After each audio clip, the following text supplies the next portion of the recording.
Magawa tayo ng sabaw na manok. Ayan. Pina-fry ko muna yung chicken sa sa onion at saka garlic. Then lalagyan natin siya ng fresh meki.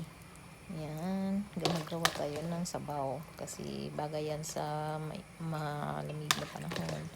So yan ang chicken na may fresh meki. Nagawa si Mother Wakwak kang imbento ng niya, sabaw. Yan. Masarap to. Kaya try nyo din na gumawa ng ganito. At yung pang to sa mga anak nyo kung sa pamilya. Yun lang po. Yan, ganyan ka simple ang niluto natin. Super yummy at yan. Thank you so much. Bye.